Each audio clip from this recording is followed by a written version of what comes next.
Go!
Sige, sugat.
Kita yung cellphone ko.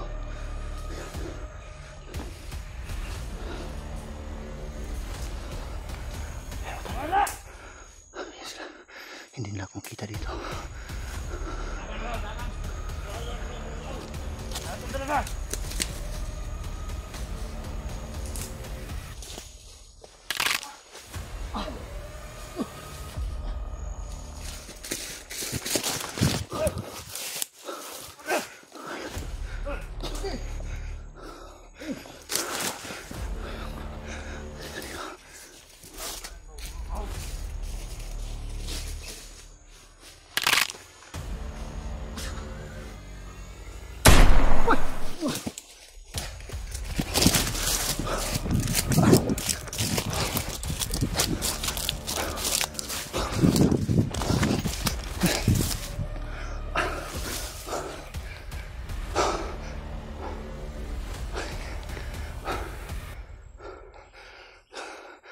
Grabe yung umabol sa akin.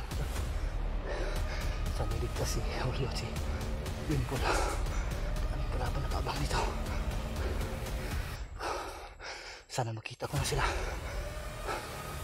Pinalikan ko yung area mga tol. Pero kung sinusundan yung mga putok na narinig ko, baka nandun sila Julio at si Dimple. Pero ito yung nasa kupa ko.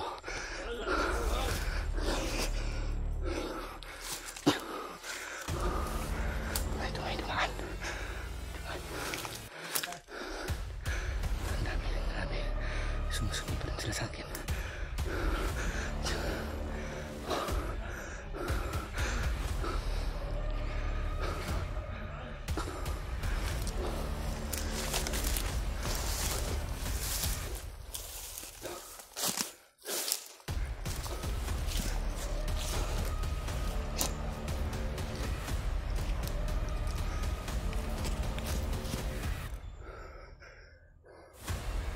Kailangan makaalis ako kaagad dito mga tol.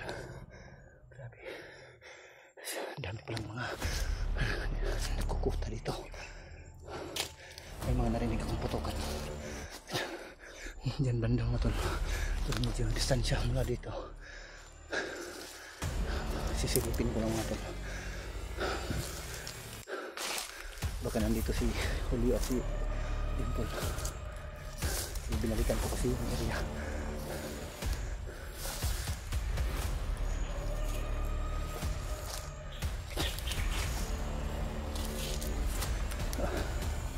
Mga tol, binalikan ko yung area kung saan kami naambus. Kaya nandito pa rin sila Julio at Dimple nagtatago.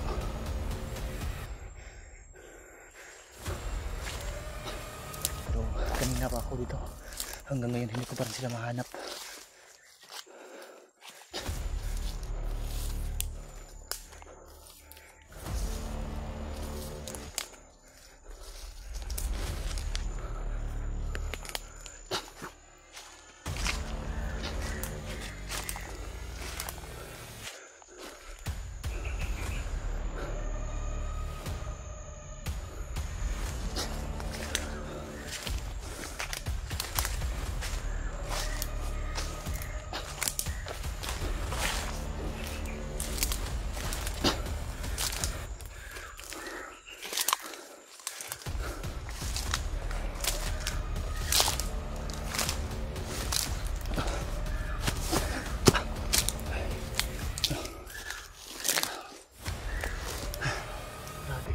Muntik na ako maabutan ng humahabol sa akin. Daming naghahabol sa akin mga tol. Buti na lang yung isa na nasa harapan ng aking cellphone ay hindi niya nahalata. Hindi niya nakita yung cellphone ko. Kasi nilagay ko lang dun sa may puno ng kahoy na may maraming mga damo. Hindi niya nakita pero inikutan ko siya.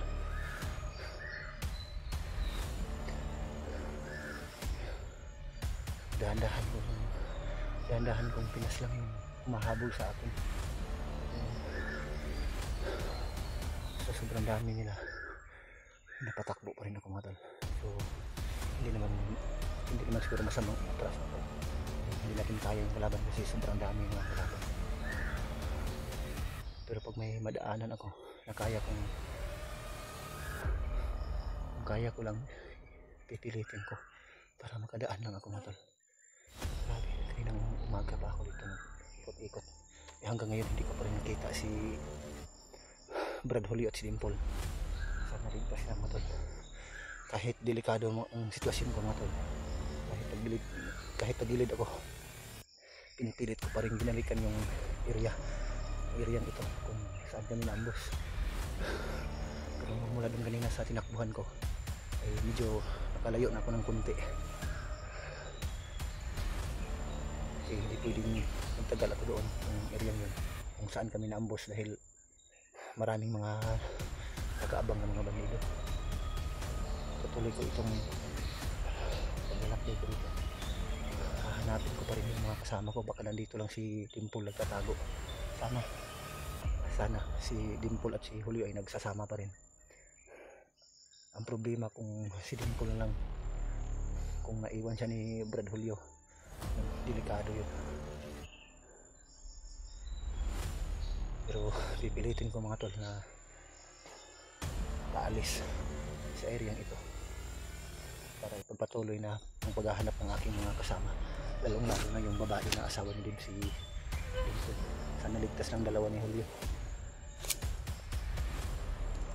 Nakakahinga naman ako ng kundi. Grabe, sobrang uhaw. Halos wala akong pahinga. Kanina pa ako naglalakad dito. para mahanap ng mga kasama ko. Wala po. May mga narinig akong putukan. Medyo malayo mula dito. So, hindi gaanong lakas yung mga putok. Medyo malayo yun.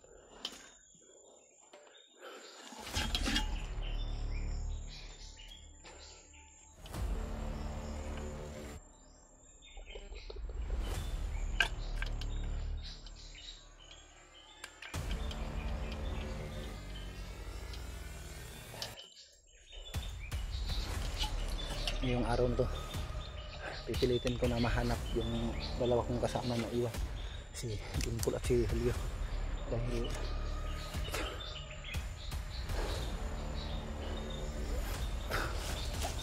kailangan kong makababa mga tol,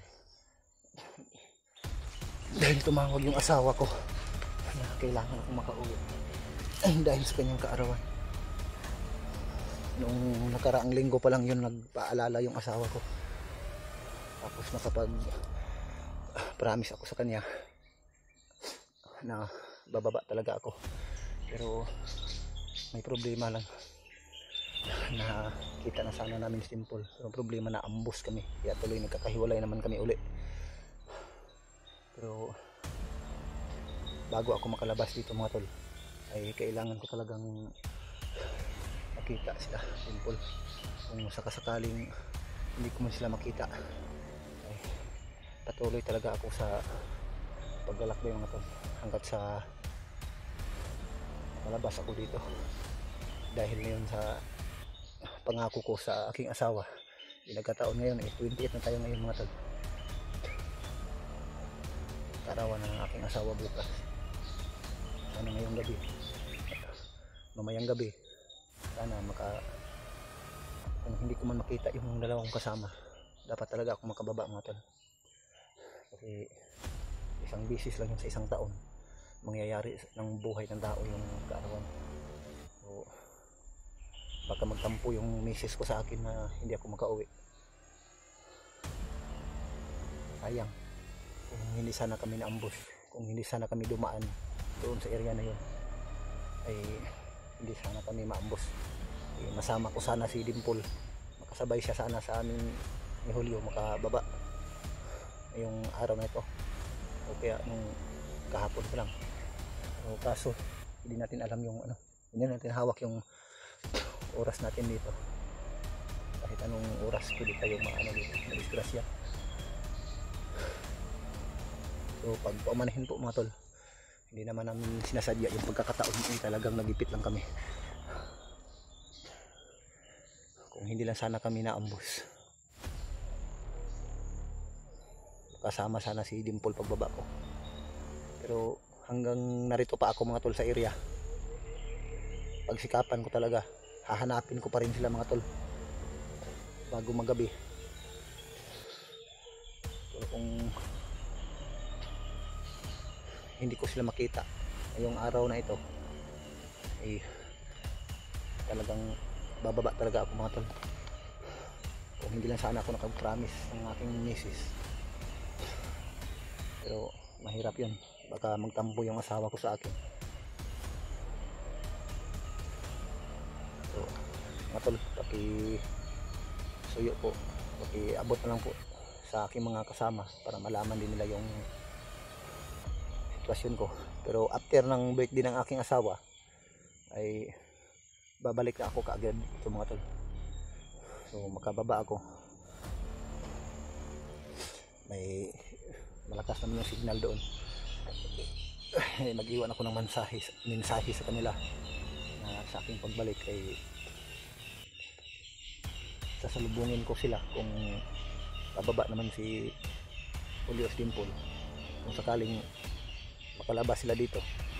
So mag-iwan lang ako sa kanila ng message na aakyat ako muli pagkatapos ng kaarawan ng aking asawa. So hindi ako pwede magtagal doon. Kailangan ko talagang balikan yung kasama ko, si Brad Julio at si Dimple. So, hindi ko na alam yung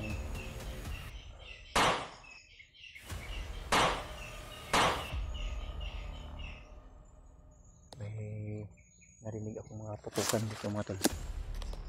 So, kailangan ko talagang umalis muna dito.